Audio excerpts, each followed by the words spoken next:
Hey rockers, welcome back to Bloody F Mess Official. I've got a good story for you today. One that I thought of from back in 1987. Yeah, man, we're going to talk about Alice Cooper, the master of shock rock. A guy that still keeps persevering, and he still goes and goes and goes. He's like a workaholic, man, and he's one of the best in the business to this day. But I got to see Alice Cooper March 7th, 1987 at the Peoria, Illinois Civic Center Theater.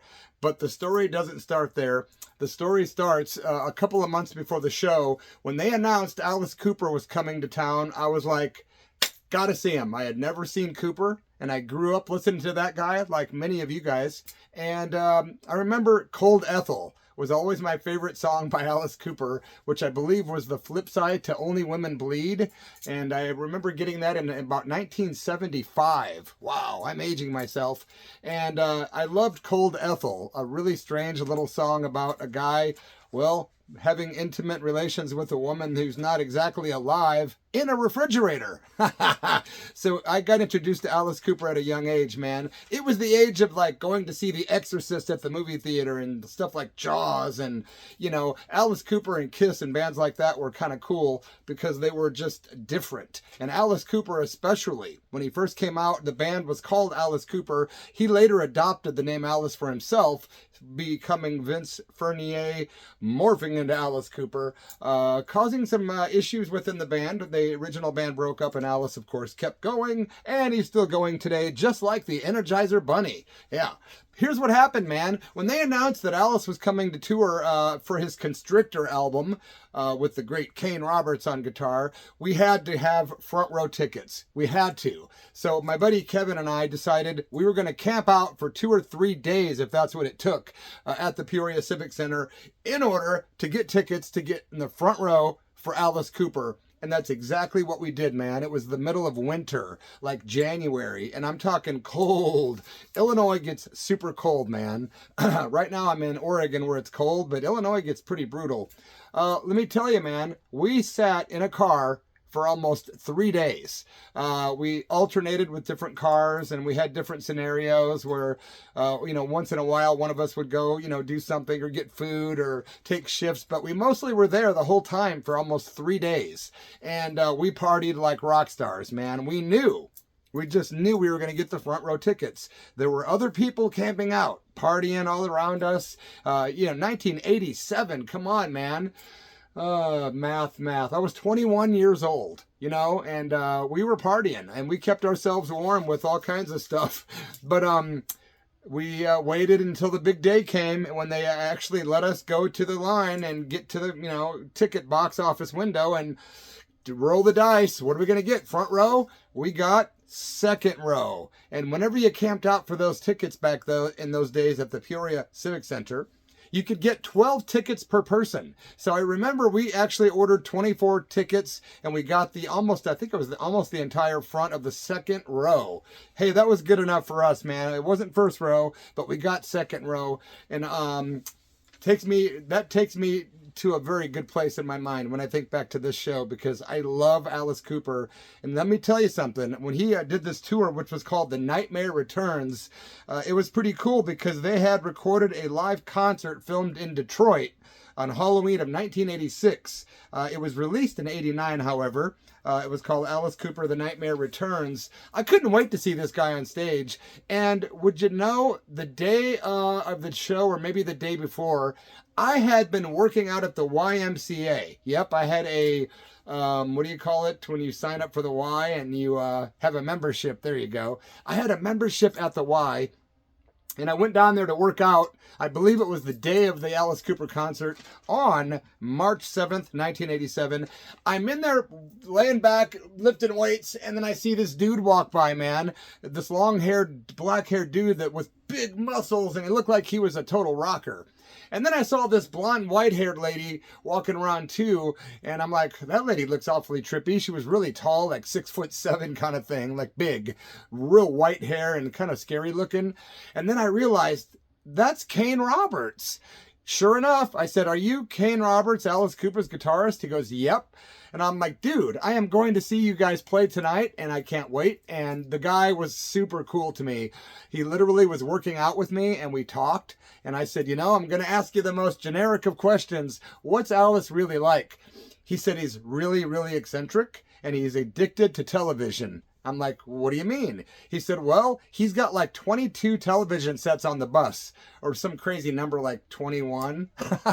But he literally told me that Alice even kept the TV on when he slept at night with static on. So back in the old days of cable TV and regular television, remember when the shows would go off the air, there would just be static on the TV on the channel?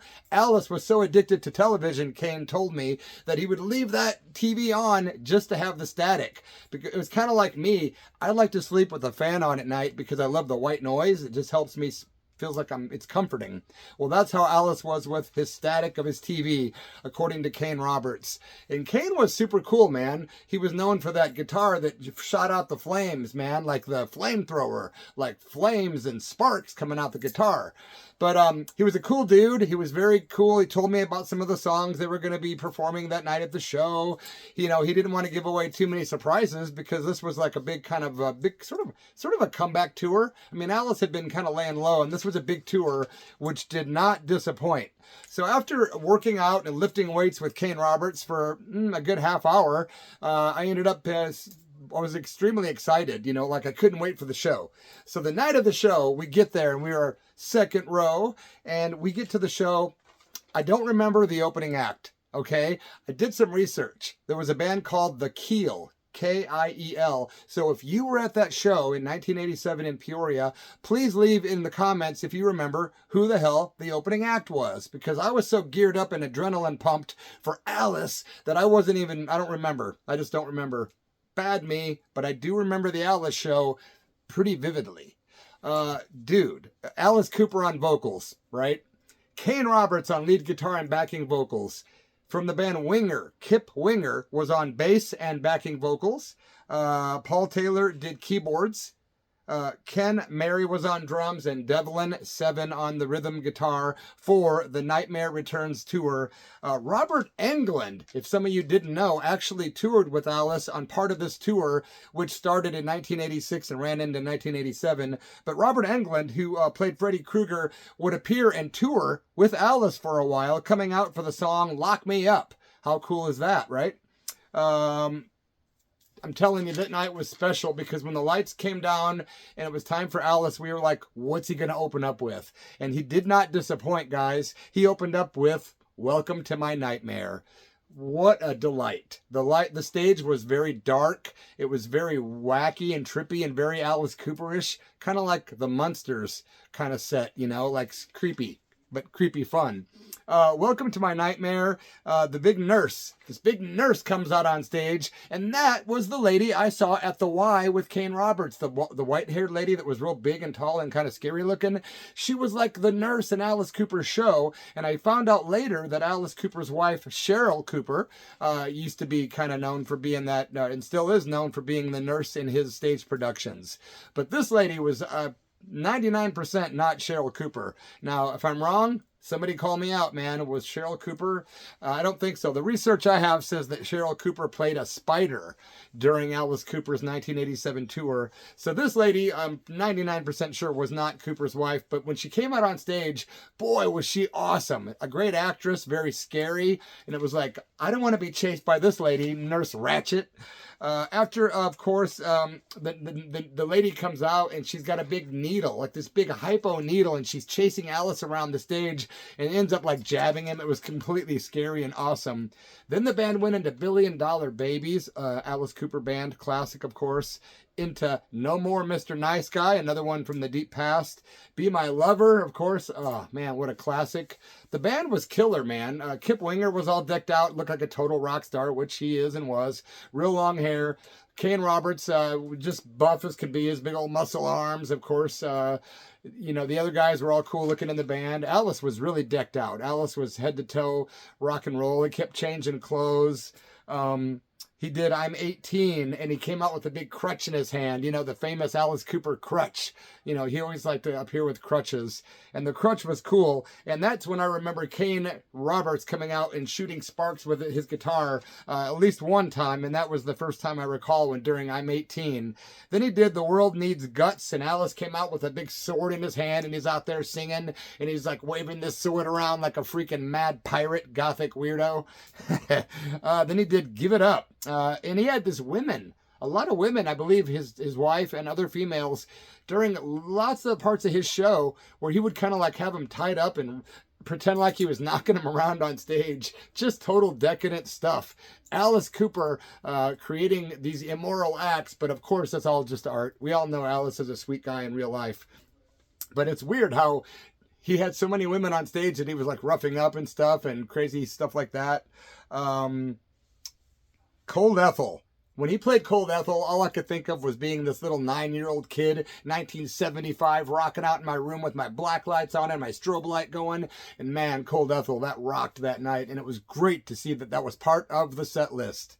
Then he did Only Women Bleed. All the lights went down and the entire floor was like a wall, not a wall, but a floor of smoke. It was like this deep, man, just smoke billowing up all around the entire floor. And I believe it was his wife, Cheryl, maybe another female, that was laying down in the smoke the whole time. And he kind of used her as a prop during Only Women Bleed. Pretty cool stuff, man. Very, very theatrical and very cool. Then they did Go to Hell, another one of my very favorite Alice Cooper solo songs. Go to Hell, there was very scantily clad women on the stage. Alice was like whipping them. They were whipping him. It was pretty cool, man. That was pretty intense stuff, man. Again, more examples of Alice roughing up women on stage, but he's just playing this crazy character, you know. He did Ballad of Dwight Fry. Man, what an amazing tune. During that song, Alice, of course, was taken by the executioner, walked up to the gallows pole, and he was hung. And his effects and illusions during Alice Cooper concerts are like going to see David Copperfield. And I do believe that Alice Cooper even used some of the effects that David Copperfield had taught him and designed for some of his shows. Pretty positive of that. Hey, take a moment and subscribe to my channel if you would real quick. Like this video and leave a comment if you would. Thank you. After Go to Hell, Ballad of Dwight Fry, and then Teenage Frankenstein, which was the hit from the Constrictor album. That was a pretty cool song because this big monster walked out on stage like a Frankenstein sort of like metal looking guy with no head, and it was bizarre. It was walking around and you could tell there was a guy walking around, you know, in that costume. And at one point Alice had like a weird head that he stuck on the top of that thing, and it was so bizarre. And the weird thing is, after that song ended, Alice kicked that thing to the ground and it fell to pieces. There was nobody walking in that. I don't know how they did that effect. But again, illusions at Alice Cooper concerts are stellar. He's got top-notch people working for him for sure, man. Sick Things, one of the coolest Alice Cooper, one of the scariest Alice Cooper songs ever. Sick Things was performed next. Again, the big nurse was out on stage, and the big spider, aka Cheryl Cooper, who, by the way, has been with Alice Cooper since 1975 and married the guy in 1976 when she was like 18, 19 years old. She's a choreographer. She does backing vocals for Alice. She's a dancer. She's a dancer. She was born to dance. But she came out as the big spider on stage. That was really cool. And I think the spider devoured Alice, which was really cool to see that during Sick Things. I Love the Dead, another one that is just very near and dear to my heart. Hey man, I grew up watching the Munsters, right? I Love the Dead. The nurse actually beheads Alice during the show, his famous beheading, and she actually picks up his head with its bloody mouth and kisses it right on the lips. It was so awesome to watch this theater going on, and there's nothing like an Alice Cooper show. It's just like going to see a horror movie. He's always said that his shows are cathartic. You know, you can go there and have all these fantasies, sick, twisted fantasies, and dark stuff and violence happen, and just go home and sleep peacefully. Let Alice take it out, all the weirdness out on stage for you, right? School's Out, of course, a staple for Alice Cooper fans. I used to listen to that song the day after School's Out. Every summer of my childhood, I would call the radio station and request School's Out, and summer did not officially begin until I heard that damn song played on the radio, and they always played it back in the day when they had live DJ still 24/7. Shout out to the old school radio DJs. Woohoo! School's Out was great. Alice come out with a big white top hat on and a white outfit and just did his thing. His black makeup around his eyes was real sick. He had like leather pants on. He had these big black boots on. Alice Cooper, man. No one dresses as cool as Alice freaking Cooper, dude. After the show, of course, the lights went down. The encore was crazy because that town is starved for rock and roll and is a great town for rock and roll. Shout out Peoria, Illinois. The guys came out and they did 2 more songs, man. They did Elected and Under My Wheels. And I got to make a couple notes here. During the show, there was plenty of times where all the guys in the band were given opportunities for lots of solos. Like Alice knew he had a stellar band and he let those guys perform. And it gave him time to go back and do wardrobe changes and probably take a breather. But Kip Winger was doing some really, really good bass playing that night, I noticed. Kane Roberts was just killer. He did many solos that night. Even there was a drum solo that is really stellar. I remember people liking it. A lot of times solos can be boring, but his band was very stellar, and you got to give it up for Alice Cooper for always working with the best, top-notch people. Got to see him with the Hollywood Vampires a few years back. Just killer, man. That does about wrap it up, though.